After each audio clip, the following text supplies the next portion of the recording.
Muy buenas, amables televidentes. En el conversatorio de la Fundación Institucionalidad y Justicia del día de hoy cuento con la grata presencia de Valentín Medrano. A ti no hay que hacerte mucha presentación porque tú estás muy ligado a los medios de comunicación también. Pero en nombre de la Fundación, ya era hora de que tú aceptaras la invitación al conversatorio. Así que gracias, Valentín, por estar con nosotros aquí. El honor es para mí, de verdad que sí. Y como le decíamos previo al inicio de este programa, nosotros tenemos que hacer un reconocimiento grande al esfuerzo tesonero que ustedes hacen para permear al país, para dotar al país de una escuela diferente en términos jurídicos, desde aquí, desde la Fundación, con todo lo que se hace. Es de los más grandes aportes que se le hace al derecho en la República Dominicana. Y estar aquí para cualquiera que mínimamente conozca lo que es el derecho y esté comprometido con el futuro, con el caminar, con el trajinar en términos jurídicos, pues mire, es un gratísimo placer. Así que el agradecimiento es de mí hacia ustedes. Bueno, tú eres uno de los grandes dogmáticos del derecho en la República Dominicana. Tú, la gente te visualiza como un excelente penalista, pero tú razonas desde el punto de vista de la cientística jurídica. O sea, a ti te pueden dar un caso laboral, a ti te pueden dar un caso civil, y como tú razonas jurídicamente, y a fin de cuentas, el camino siempre es el mismo para construir el derecho, tú tienes esa ventaja, es decir, tienes una visión holística, una visión muy abierta de todo lo que es la ciencia jurídica. Pero yo quiero aprovecharte en todo lo que tiene que ver con el Valentín como cientista de las ciencias penales. Eres un gran dogmático, maneja de una manera extraordinaria todo lo que es la hermenéutica, los principios, valores sobre los cuales se sustenta la cientista penal. Pero yo quiero que tú y yo nos concentremos en el proceso. Tú eres un gran procesalista y la gente te reconoce que real y efectivamente tú tienes esa formación. Tú has venido practicando el derecho sudando la toga. Es decir, que tú tienes una visión práctica también de todo lo que es tu conocimiento académico, en fin. Y yo quiero que hablemos sobre el proceso penal acusatorio. Porque la verdad es que parecería que el proceso penal acusatorio, que es el modelo que hemos asumido, oye, tiene una serie de deficiencias cuando tú te vas a un tribunal. ¿Tú has podido identificar, por ejemplo, en el marco de la práctica, cuáles son las deficiencias que salen? Desde el punto de vista procesal, desde el punto de vista conceptual, desde el punto de vista dogmático, Desde el de punto la de vista teoría del delito. procesal. Bueno, desde el punto de vista procesal, yo creo que el derecho, en términos generales, el derecho penal, está permeado por una situación que le es adversa. Y cuando afecta el qué, que es el derecho penal, por ejemplo, el derecho penal es el qué y el que define, conceptualmente hablando, lo que es típicamente perseguible, Claro. juzgable y condenable.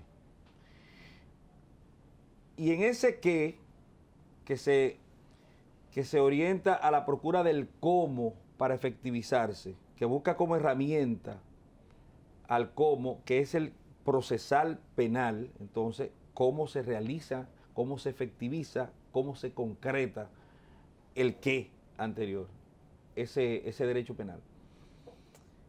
Tenemos entonces un caldo de cultivo en términos de la aplicabilidad del derecho que tiende a hacerse afectar por una serie de condimentos e incidentes que lastrean el resultado final del derecho en términos generales, del derecho penal a través del cómo del derecho procesal. Es lo que ustedes conocen, han escrito, han tratado sobre todo desde aquí, con la visión que se tiene general de procura de humanización de los procesos, Claro, de procura claro. de constitucionalización de los procesos, Claro. el denominado populismo penal, en el que intervienen una serie de presiones que amilanan, que lastrean, que minimizan lo que es el principio nodal del derecho, que es la independencia, y por vía de consecuencia Claro, claro. se lleva de paro el otro principio, la otra columna vertebral del sistema de enjuiciamiento penal, que es la imparcialidad. Ese es el principal escollo, y ese escollo produce muchos subescollos, por llamarle de alguna forma. Es obvio que el conocimiento que se tenga, la amplitud que se tenga en términos formativos de la norma y del derecho, que no es la simple norma proscriptiva en materia penal, porque el derecho penal es el derecho que prohíbe. Esa norma proscriptiva, que nosotros conocemos como tipo, que se encuentra inserta en una norma y que tiene un verbo típico y que define una conducta que trata de proteger un bien jurídico, ese derecho penal encuentra, establecíamos como subescollo, a una persona que, frenado de lo que tiene que ver con su obligación de impartir en garantías y salvaguarda los derechos constitucionalizados, positivados en el derecho penal, que son muros de contención. ¿Qué significa esto? Bueno, todo el mundo sabe que el derecho penal es un muro de contención en sí para el ejercicio del poder punitivo del Estado. Es una pared existencial donde deben chocar los desmanes, las arbitrariedades que puedan hacer presa de un individuo de ese superpoder que representa el jus puniendi, el poder punitivo. Pero ¿cómo el derecho penal puede ser se presume, dice, pero no, el derecho penal es para punir, el derecho penal es para penar, el derecho penal es para sancionar. ¿Cómo puede ser que el derecho penal pueda servir de muro de contención, pueda servir como salvaguarda para las garantías penales sustantivas de la persona que se encuentra siendo perseguido, objeto de persecución, de sindicación, de señalamiento de que ha ajustado su conducta a la definición de un tipo penal? ¿Cómo puede servir el derecho penal para eso? Bueno, porque dentro de la concreción del derecho como tal, desde muchísimos años hace, el derecho penal se ha enriquecido y ha tomado prestado de otros derechos una serie de principios, claro, que lo norman. Por ejemplo, del derecho constitucional. En el derecho constitucional está, en la República Dominicana, claro está, a partir de nuestra realidad constitucional, ya ustedes han hecho un estudio más amplio de lo que tiene que ver con la Constitución, el constitucionalismo y su desarrollo, la aproximación hacia el derecho constitucional.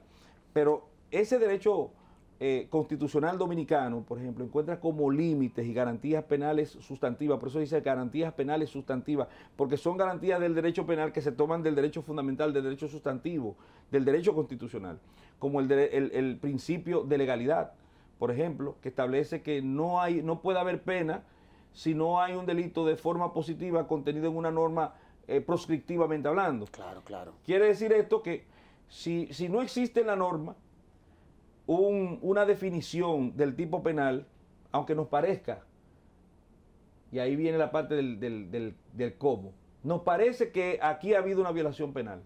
Eso me huele. Mira, yo creo que esto se parece mucho, por analogía, a la definición de tal o cual tipo penal. Pero entonces el Código Procesal Penal te dice en el artículo 25 que tú no puedes hacer analogías para aplicarla en perjuicio de un ciudadano. Claro. Y ahí ya hay un muro de contención procesal. Esa herramienta, ese acicate, el Código Penal lo toma, lo asimila, lo arbitra y produce una serie situacional donde puede tener participación o no, tomando en consideración que uno de los principios también que limitan el Código Penal, al derecho penal, perdón, y al derecho procesal penal, es el de última ratio. Claro, claro. Porque el derecho de propiedad, por ejemplo, la Constitución establece una protección para el derecho de propiedad. Creo que está en el artículo 51 de la Constitución de la República. Pero ese derecho de propiedad, el Código Civil te dice a ti cómo se transfiere, cómo se vende, cómo se enajena, todo lo que tiene que ver con el derecho de propiedad, con una serie de protectorados desde el punto de vista de esa legislación y de ese derecho. Pero el Código Penal te dice a ti que cuando eso que está protegido constitucionalmente, civilmente, para bienes muebles e inmuebles, que se denomina propiedad y que es un derecho fundamental, eso cuando te lo cisan, cuando te separan de ese bien, entonces el derecho penal tiene una respuesta diferente al resto del derecho. El derecho penal dice, espérate, aquí hay un tipo penal y ese tipo penal es sancionable y esa persona pues tiene que ser objeto de una sanción y esa sanción es una pena que en la República Dominicana, nosotros no tenemos pena de muerte afortunadamente. Yo creo que como sistema no estamos ni siquiera preparados para pensar en esa posibilidad. Claro que no. Como sistema. Porque el sistema es el conjunto de todas las cosas que nosotros conformamos, de todo eso que interviene, que incide, que se cuece, tendente a la consecución de un estadio situacional en que operamos en una dirección desde el punto de vista jurídico. ¿Qué quiere decir esto? Por ejemplo, y he digregado mucho porque mira que hemos ido al derecho constitucional. Sí, pero no crea, lleva una secuencia lógica lo que tú estás planteando. Muchísimas gracias. Y de eso es de lo que se trata. ¿Qué pasa con esos límites? Decía de última ratio. Bueno, si usted puede resolver el conflicto que se le está proponiendo como magistrado juez, que aquí no se estila mucho eso de la última ratio, hay casos en que usted tiene la duda de si son civiles o son penales. Es obvio que para el interesado, el presunto afectado, el dolido dentro del proceso, que puede entonces constituirse de conformidad con lo que establece, si fuera penal, uno dice, bueno, esto es una víctima, lo reconoce como tal, artículo 83 del Código Procesal Penal. Esa víctima tiene unos derechos. Entre los derechos que tiene esa víctima es que puede constituirse en querellante y actor civil. Artículo 85, 118 del Código Procesal Penal.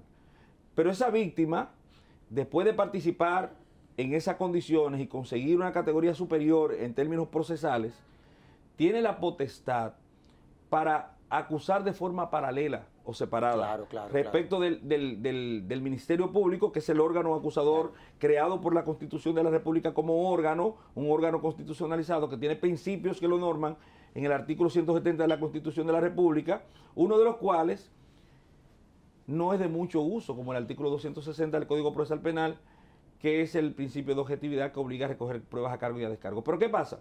En ese supuesto, honorable hermano y admirado, en ese supuesto, usted tiene la posibilidad de solucionar el conflicto desde un ámbito jurídico marginado del derecho penal y del derecho procesal penal. En la última ratio, como un límite a acudir a entrar a la esfera del proceso penal, como una especie de esfera a sí mismo, de esfera protectora, te dice a ti, no, acude al otro derecho. Vete al derecho administrativo. Eso es administrativo. No, mira, si converge lo administrativo, por ejemplo, con lo penal, vete al administrativo, porque es el que menos daño hace al humano, porque el límite del derecho penal es el ser humano. Claro. Y cuando vamos al ser humano, con la consagración que tiene de una serie de protectorados constitucionales, ese ser humano, que es límite, te dice que él tiene como derecho fundamental ese ser humano, que no puede ser, que si es apresado tiene que dentro de las 48 horas ser sometido ante un órgano jurisdiccional competente para que decida de si esa prisión es legal o no, que no puede ser procesado por el hecho que haya cometido otra persona, que la responsabilidad penal es personal. Todas las garantías insertas en el artículo 40 de la Constitución de la República y el artículo 69 que plantea la tutela judicial efectiva y las garantías penales punitivas, la garantía penal es sustantiva. Ahora, déjame preguntarte algo, porque la verdad es que lo que tú estás planteando, yo me quería concentrar en el proceso, pero tú provoca a que uno, aprovechando tu visión sobre el derecho penal, tenga que ir más allá del proceso. Y has hecho una explicación fantástica, honestamente hablando te lo digo. Por lo menos a mí eso nunca me lo habían explicado de esa forma. Pero yo quiero ir a la teoría del delito, que yo sé que eso tú lo manejas muy bien. Cuando uno habla de la teoría del delito, ¿de qué es de lo que se trata? Y cómo llevar a la práctica eso. En el marco, obviamente, del sistema acusatorio, del cual nosotros asumimos. Nosotros tenemos un sistema marcadamente acusatorio.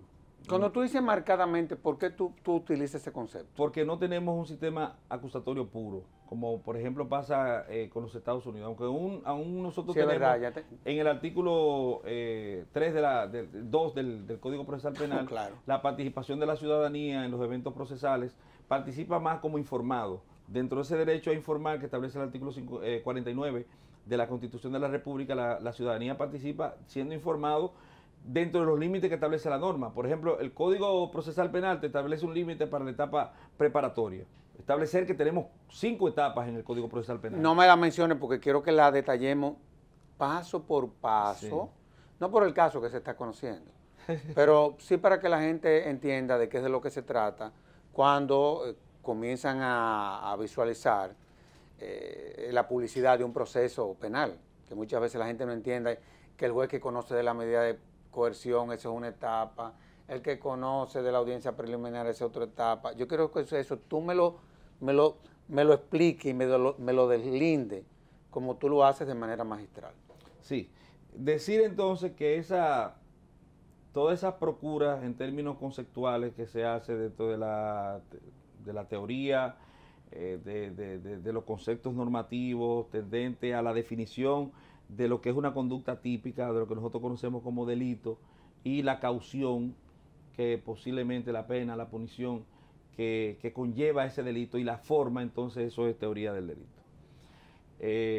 Más o menos a grandes rasgos. Ahora bien, procesalmente hablando, nosotros un sistema marcadamente acusatorio. En los Estados Unidos tienen un sistema de jurado. Eso es la participación directa de la ciudadanía en el resultado del proceso. Por eso, cuando se da una decisión en los Estados Unidos... Aquí lo que hicimos fue que creamos los tribunales colegiados. Sí, tenemos un mixto nosotros. Sí, para más o menos... en los Estados Unidos, cuando se da una decisión, que lo da el jurado, el pueblo habló. Y de esa forma que el pueblo habló, si se trata de una absolución, en casos, por ejemplo, federales, una absolución, eso no puede ser discutido de nuevo. Claro, claro. No hay recursos contra esa decisión. Nosotros sí tenemos recursos, recursos para agravar, recursos para tratar de frenar al poder punitivo y la sanción. El Código Procesal Penal Dominicano plantea 5 etapas procesales. La primera... Ahora, antes de entrar a la etapa, por ejemplo, ¿cuáles serían los componentes fundamentales de un sistema acusatorio? Sus componentes, por ejemplo. Bueno, debe tener una formulación precisa de cargo. Claro. Ocurre un tipo. Vamos a hablarlo más aplatanadamente. Sí, es un tanto como para que... Ocurre un tipo penal. Porque es apasionante esto. Sí, ocurre un tipo penal. ¿Qué pasa? Que se tiene que levantar esas evidencias de la ocurrencia del tipo. No, por ejemplo, vamos a poner el caso más típico que hay, y el más analizable y el más fácil de tratar, que es un homicidio. No toda muerte es homicidio. Homicidio es la muerte de una persona a causa de otra persona. Es el acto voluntarioso que lleva a efecto una persona y que ciega la vida de otra persona. Homicidio es la muerte del hombre por el hombre. Pero no toda muerte, reiteramos, es homicidio. Si a una persona le cae un rayo, ni lo quiera Dios, no es homicidio.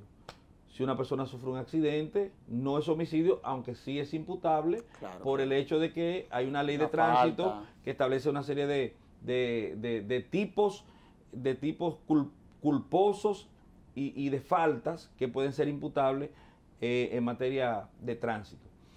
Pero cuando ocurre ese tipo penal, se levantan las evidencias.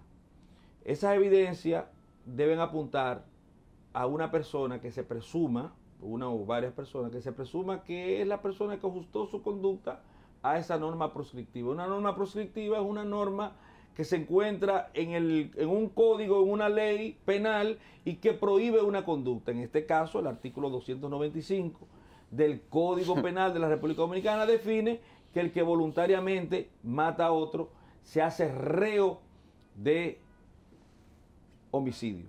Ahora bien, ¿dónde se da el aspecto marcadamente acusatorio del proceso y que delimita, deslinda y nos separa del anterior Código de Procedimiento Criminal que rigió las formas de punición en la República Dominicana? Bueno, en que el juez es un tercero imparcial.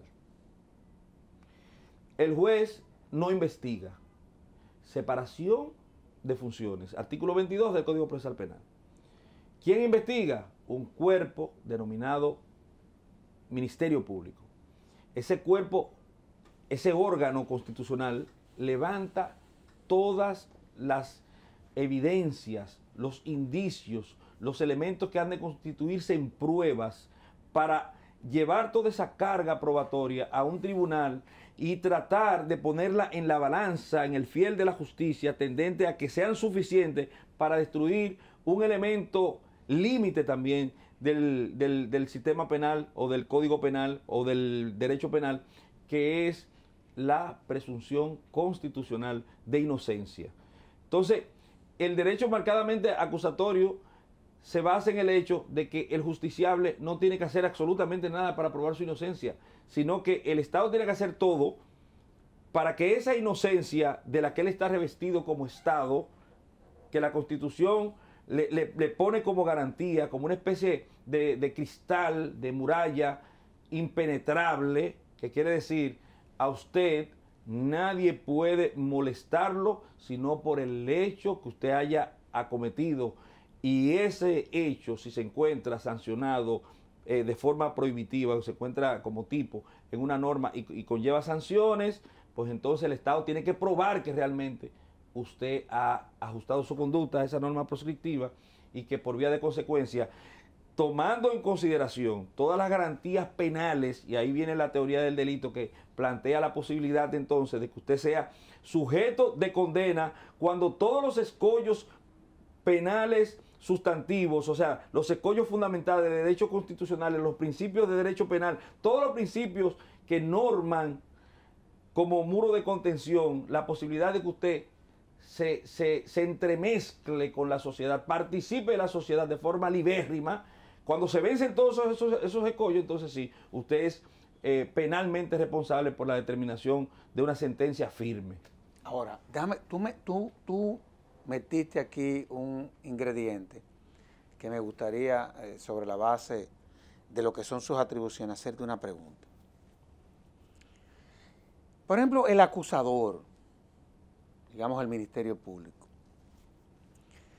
está limitado a la prueba previamente presentada en un caso, o durante lo que es el conocimiento de cualquiera de las etapas del proceso, puede él, sobre situaciones que se puedan presentar, pueden ser nuevas pruebas, pudiese presentar otros elementos. Excepcionalmente.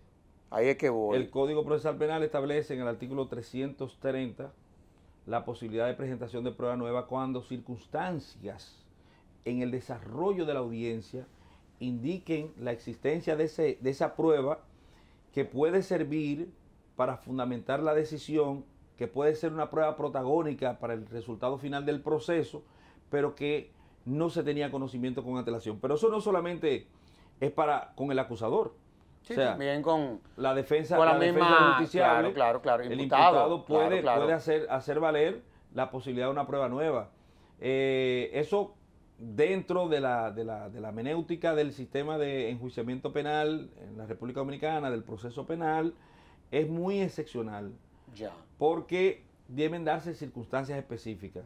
¿Cómo es la forma de introducción de una prueba nueva? Hay un testigo, por ejemplo, que está deponiendo y ese testigo hace mención de esa prueba que no se conocía con antelación.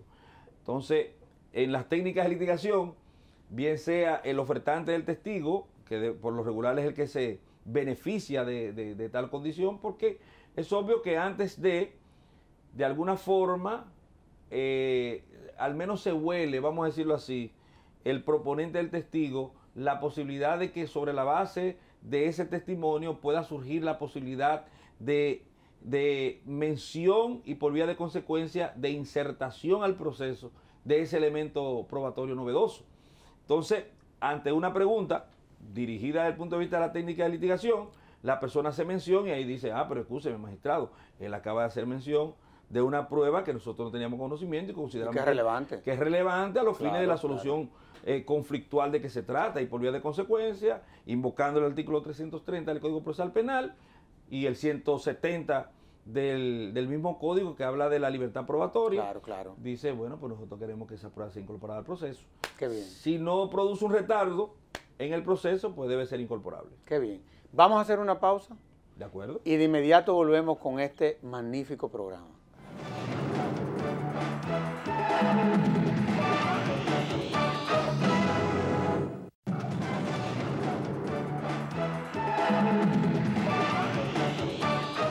Valentín, yo quiero ahora que hablemos sobre las etapas del proceso.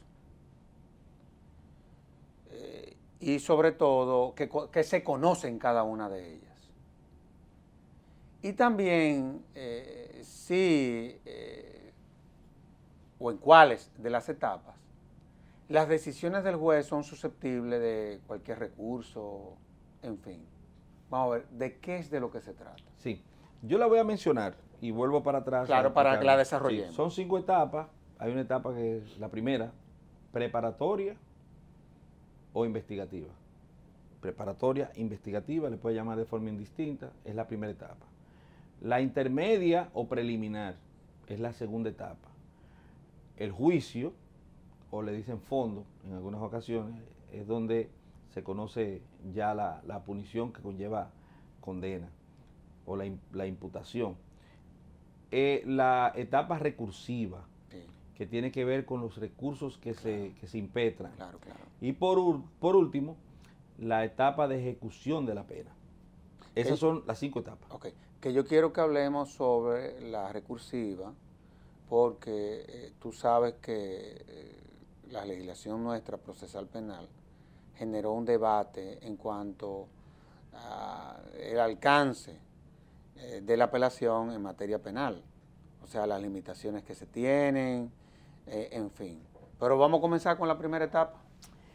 Yo creo que hay partes, elementos, figuras jurídicas dentro de cada una de las etapas, que se entremezclan, se prestan, pasan de un sitio para otro. Por ejemplo, la recursiva, con esto quiero decir que no necesariamente van en ese orden, porque hay un recurso abierto para las audiencias que usted lo puede utilizar en todas las etapas, exceptuando la ejecución de la pena propiamente dicha. Estamos claros. Que es el recurso de oposición dentro y fuera de la audiencia. La etapa preparatoria o la etapa investigativa es aquella que tiene ocasión de ser desde que las autoridades toman conocimientos de la ocurrencia de un tipo penal, de un delito, de un crimen, hasta que se presenta un acto conclusivo. Dentro de esta etapa, ¿qué puede ocurrir dentro de esta etapa? Bueno, puede ocurrir que se hagan algunas diligencias de investigación, las solicitudes de peticiones, solicitudes de diligencias. Cuando digo solicitud de petición y solicitud de diligencia, eso por lo regular está abocado a la parte de la defensa. ¿Por qué? Porque el Ministerio Público tiene 3 meses, según el artículo 150 y 151 del Código Procesal Penal, para culminar con su investigación. Tiene 3 meses para culminar con esta etapa.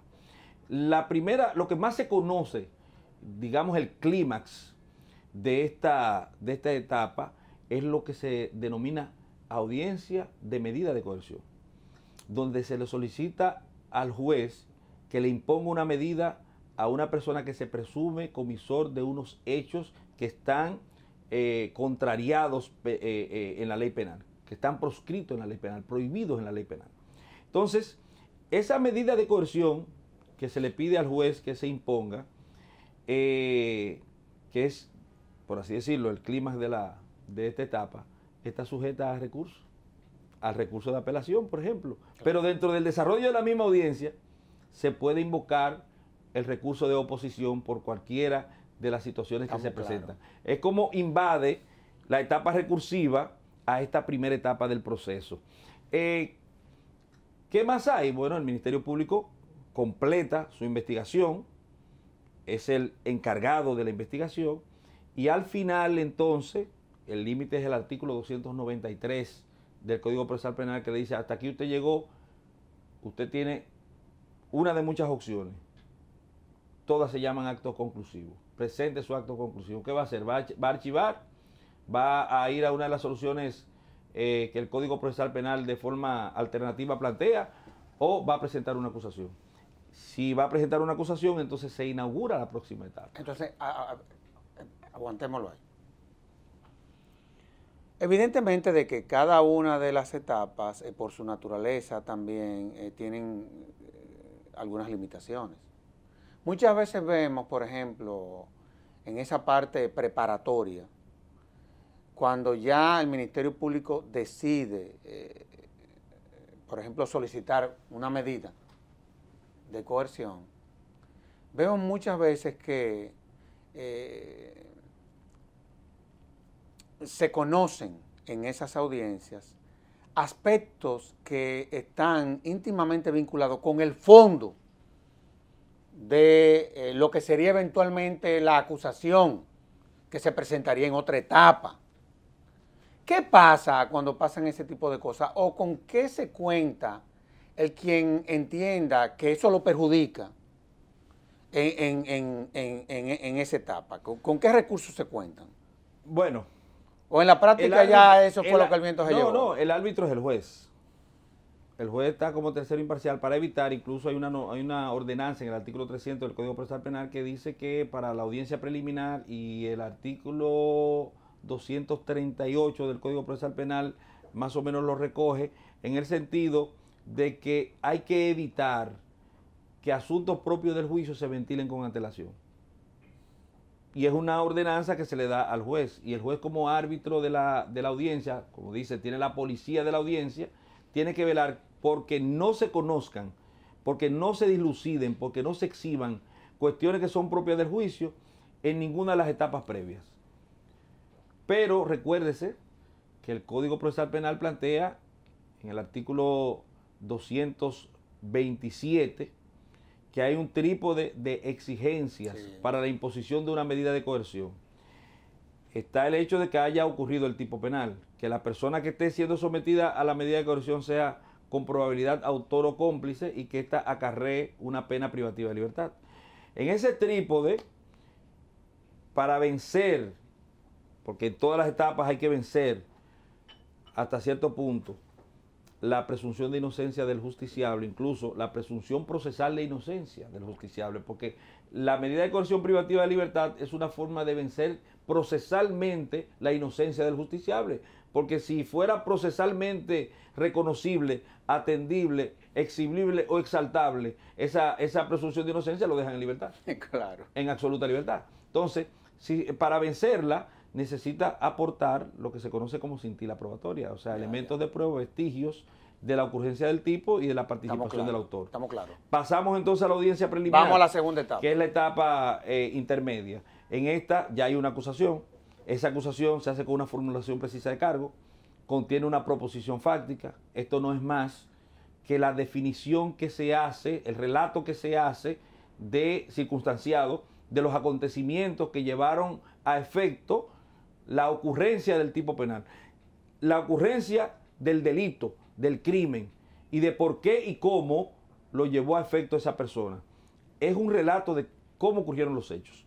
Esa proposición fáctica tiene que estar fundada en elementos de prueba, no en indicios, como la etapa anterior, que bastaban simples indicios, hallazgos reducidos de pruebas. Aquí no, aquí se requiere pruebas contundentes, porque esas son las que van a ser exhibidas en juicio de conformidad con el artículo 323 del Código Procesal Penal, si da lugar al envío a juicio. El clímax, el meollo de lo que tiene que ver con la audiencia preliminar, con la etapa preliminar es la audiencia preliminar. Y el ámbito de discusión de la audiencia preliminar es básicamente todo lo que tiene que ver con posibilidad de condena. Se discute las pruebas, porque también es un sedazo a las pruebas. Y la prueba, recordemos también que tiene un trípode de legalidad. Claro. Las pruebas tienen que ser legales en su recolección, que es lo que nosotros vemos cuando se produce un tipo penal, como por ejemplo, seguimos ejemplarizando con el homicidio, que se acordona el área y se recogen esas pruebas, pero esas pruebas no basta con que ustedes las cojan. Imagínate que un policía recoja acompañando al Ministerio Público, o bajo la dirección del Ministerio Público, que es el que dirige la investigación, recoja una pistola en una escena del crimen, pero se la llevó para su casa. Ahí se violentó la segunda etapa del trípode que hablamos, que es el manejo de las pruebas, la cadena de custodia de la prueba. El mejor ejemplo de cadena de custodia lo tiene el reglamento de la ley de drogas y la ley de drogas. Y el Código Procesal Penal también hasta cierto punto, en los artículos 204 y siguientes. ¿Qué decía ese reglamento y la ley misma de drogas? Bueno, que si usted lo recoge tiene que mandarlo al INASIF dentro de las 24 horas. Claro. Le decía incluso el tiempo, no solamente la forma de recolección. Y mantener intacta esa prueba, mantenerla en su pureza, en su naturaleza, en la naturaleza en que fue recolectada. Entonces, el manejo, la cadena de custodia y al final la introducción. No toda la prueba, porque haya sido recolectada legalmente y porque haya sido manejada adecuadamente, puede ser incorporable al proceso. Porque, por ejemplo, la resolución 3869 del manejo de medios probatorios, que es accesoria al Código Procesal Penal, que, en el uso, establece que para la introducción, por ejemplo, de un elemento material o de un elemento documental, se necesita tener ahí, sentado en el juicio, se requiere por obligación un testigo idóneo. El testigo a través del cual se introduce al proceso esa prueba que puede devenir en ilegal en caso de que no ocurra de conformidad con lo que establece esa disposición. Porque, por ejemplo, un documento puede ser interrogado. No podemos hacer nosotros el espíritu del Código Procesal Penal, por ejemplo, y el espíritu del sistema procesal penal en términos generales es la contradicción.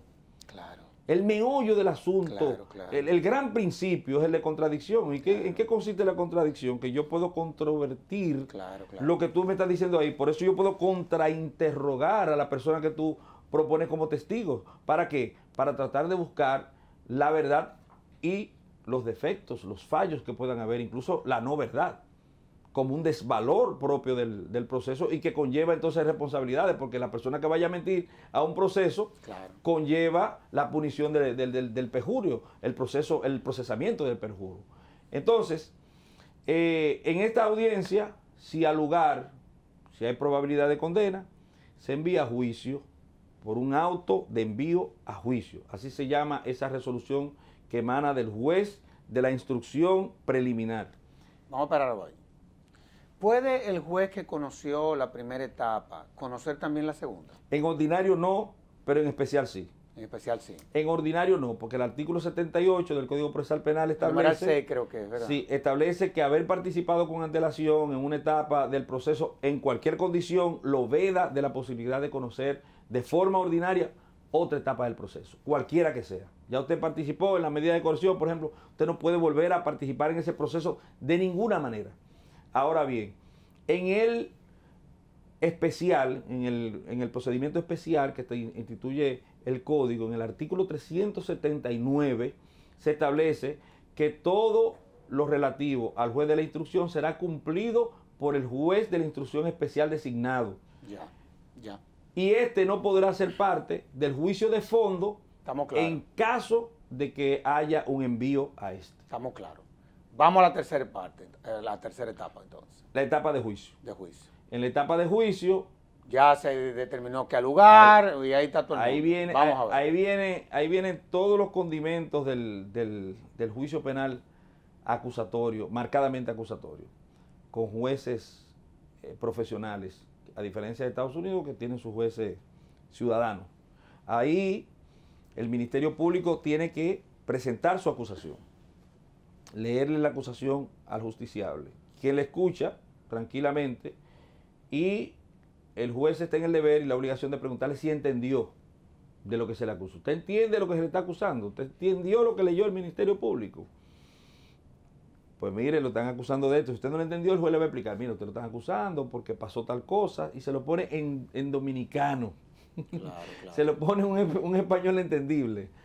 Y si lo entendió y ya comprendió de qué se le está acusando, porque es obvio que para ser perseguible, para ser sindicado, usted tiene que estar en condiciones mentales para la recepción de esa acusación y de los cargos. Por eso el artículo 64 del Código Penal proscribe la posibilidad de que una persona orate, inane, falto de mente, pueda ser objeto de persecución penal. Claro, claro.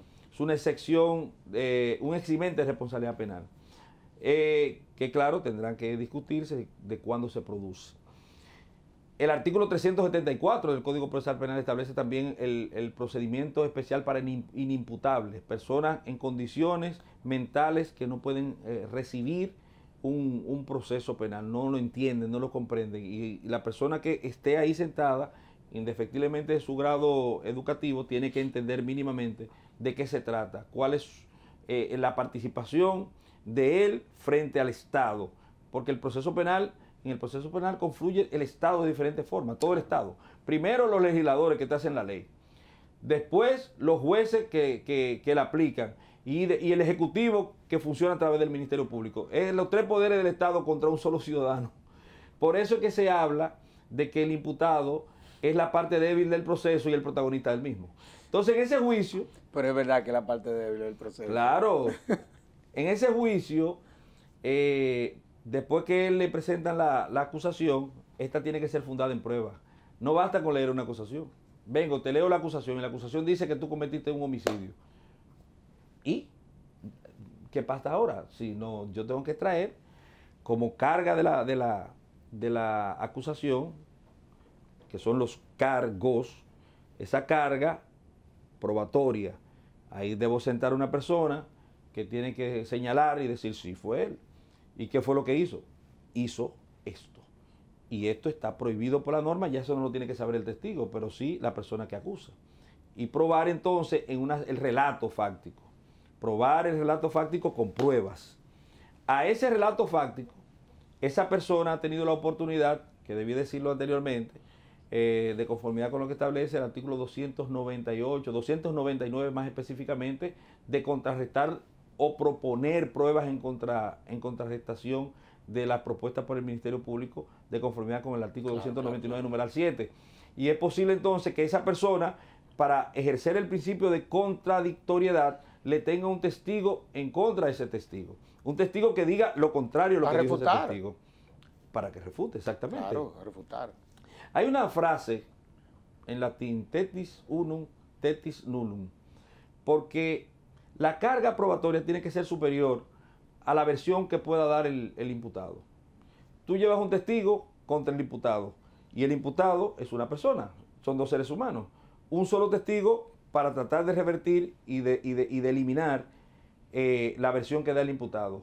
Entre los romanos eso era imposible porque era insuficiente. Tetis unum, tetis nullum. Eso es insuficiente para tú destruir la presunción de inocencia de esa persona, sobre todo en testigos profesionales, que son aquellos que participan de forma constante en los procesos. Por ejemplo, los agentes de un destacamento. Todos los procesos de esa zona, ellos son siempre los mismos testigos. Los agentes de la Dirección Nacional de Control de Drogas son testigos profesionales. ¿Por qué? Porque de tanto ir al manejan proceso, la técnica del proceso. Manejan todo. Entonces, un solo testigo para vencer a un imputado es insuficiente desde el punto de vista procesal para algunos tipos penales específicos. Porque hay tipos penales especiales, por ejemplo, lo que sucede en el interior de un hogar, donde la víctima es el único testigo. Ya ahí las cosas es diferente, pero ese testimonio tendrá que ser necesariamente corroborado con otros medios de prueba. La corroboración es fundamental. Claro, claro. Entonces, en ese juicio, ya le dijeron a él de qué se le acusa, le enseñaron las pruebas, él contradijo la prueba. Si es suficiente, Si se pudo destruir la presunción de inocencia, entonces se produce un acontecimiento que es el que da razón de ser al derecho penal, al derecho punitivo, que es la punición, la sanción. Usted está condenado. Pero tranquilo, que la Constitución establece en el artículo 149, en su párrafo, que usted puede recurrir a esa decisión. Claro. Usted tiene derecho al recurso de apelación. Lo establece la Constitución de la República, lo establecen los pactos internacionales de derechos humanos, lo establece el Pacto Interamericano de Derechos Humanos, lo establece el Código Procesal Penal en su artículo 398 y siguiente, pero en este caso 416 y siguiente. Entonces usted recurre y se aperturó la etapa recursiva. Ya estamos en la cuarta etapa. Que es la etapa recursiva, exactamente. Antes de tú entrarme a esa. Cuando se comenzó a implementar el Código Procesal Penal, muchos penalistas, ya en el ejercicio, implementando el código, se quejaron de que esa etapa de apelación en materia penal era totalmente diferente en principio a la que teníamos en el anterior sistema inquisitorio. Es decir, se le limitaba mucho, ya no había como eso que se daba antes, que el juicio comenzaba desde cero, ahora no, ahora se toman una serie de elementos y hay actuaciones que son, o los penalistas perciben, que son hasta de carácter administrativa por parte de la Corte. ¿Cómo tú valoras eso? Bueno, hubo una violación sin quererlo, pero para afectación positiva del proceso, al hoy artículo 110 de la Constitución, creo que era 47 de la anterior Constitución, que plantea el principio de retroactividad, pero no solamente el de retroactividad, sino el de garantía jurídica. Correcto. Ese principio de garantía jurídica que dice que ninguna norma puede afectar una garantía jurídica existente en una norma anterior. ¿Qué pasa con el recurso de apelación? En el Código de Procedimiento Criminal bastaba con estar en desacuerdo. Te iba y decía, yo estoy en desacuerdo con esa. Ahora hay que motivar el recurso. Ahora usted tiene que hacer un recurso basado en unas exigencias procesales establecidas en el artículo 416 del Código Procesal Penal. Aparte de eso, tiene que de forma detallada, fundamentada, decir en qué consistió lo que usted considera que fue una anomalía procesal. Vamos a estar claros. Es una especie de mini casación. Todo un escrito bien fundamentado. Escrito. De hecho, para los que ejercen el derecho, la parte más difícil. Para el que viene del derecho civil e invade el derecho penal y procesal penal, es fantástico.